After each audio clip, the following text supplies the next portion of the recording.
Salam, lanjutan dari video saya tentang hari peribadatan. Bukti otentik dalam Alkitab bahwa kita mengikuti teladan Yesus tentang hari apa dia beribadah. Nah, ini. Tentang hari apa dia atau Yesus beribadah selama kurang lebih dia berada di dunia ini 33 tahun. Lukas pasal 4 ayat 16. Lukas pasal 4 ayat 16. Demikian firman Tuhan.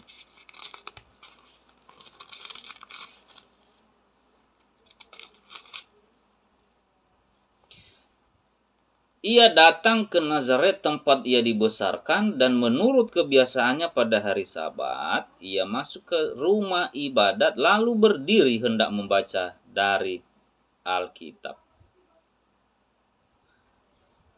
Saudara yang dikasihi Tuhan, ayat ini memberikan kita satu pemahaman dan informasi yang akurat. Bahwa menurut kebiasaan Yesus, pada hari Sabat, dia datang ke rumah ibadat. Saya baca sekali lagi. Ia datang ke Nazaret tempat ia dibesarkan, dan menurut kebiasaannya pada hari Sabat, ia masuk ke rumah ibadat lalu berdiri hendak membaca dari Alkitab.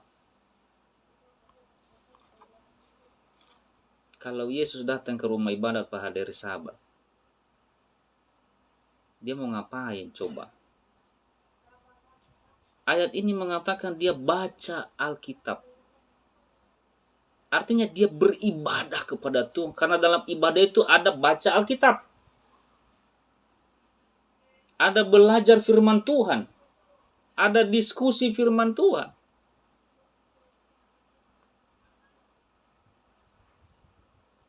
Kalau Yesus ibadahnya selama di dunia ini saja pada hari Sabat, siapa kita sehingga kita tidak mengikuti jejaknya? Malah kita melakukan hal-hal yang lain. Malah kita beribadah pada hari yang tidak pernah diperintahkan Tuhan. Tuhan tidak pernah memerintahkan umatnya untuk menguduskan hari-hari yang lain selain hanya hari Sabat. Ingat dan kuduskanlah hari Sabat. Hari Minggu adalah hari kebangkitan. Hari Minggu adalah hari pertama. Dan Allah tidak pernah mengatakan ingat dan kuduskanlah hari Minggu. Tidak pernah. Hanya hari ketujuh, hari Sabat, yang Tuhan Allah suruh manusianya untuk kuduskan dan sucikan. Ya. Saudara, dikasihi Tuhan. Ini ayat terakhir, Yesaya pasal 58. Yesaya pasal 58 ayat 13 dan 14.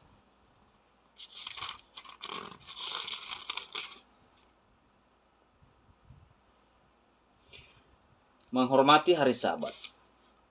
Apabila engkau tidak menginjak-injak hukum Sabat dan tidak melakukan urusanmu pada hari kudusku, apabila engkau menyebutkan hari Sabat hari kenikmatan dan hari kudus Tuhan hari yang mulia, apabila engkau menghormatinya dengan tidak menjalankan segala acaramu dan dengan tidak mengurus urusanmu atau berkata omong kosong, ayat 14 coba.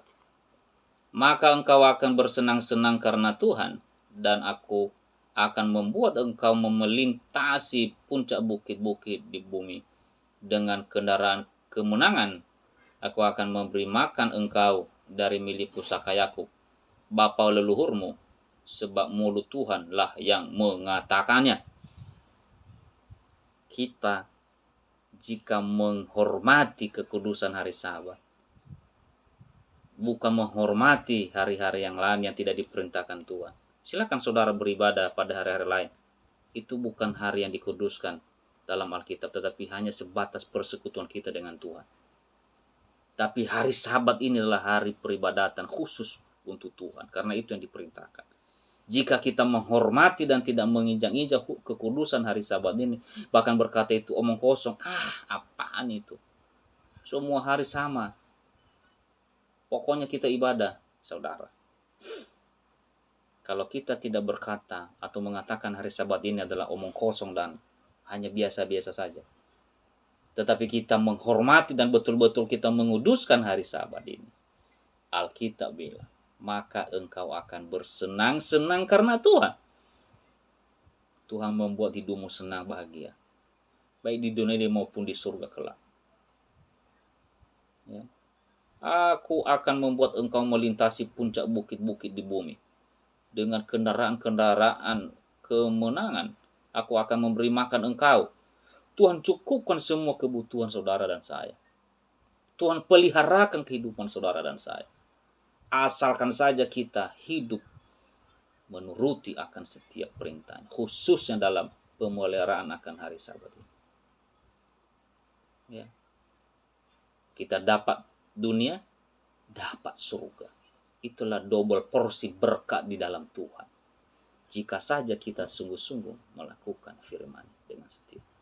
Salah satunya bagaimana kita menguduskan akan hari Sabat. Demikian yang bisa saya sampaikan. Semoga kita melakukan apa yang Tuhan mau. Mengikuti dan menuruti teladan Yesus beribadah pada hari Sabat. Lukas 4 ayat 16 tadi. Tuhan memberkati kita semua. Shalom. Amin.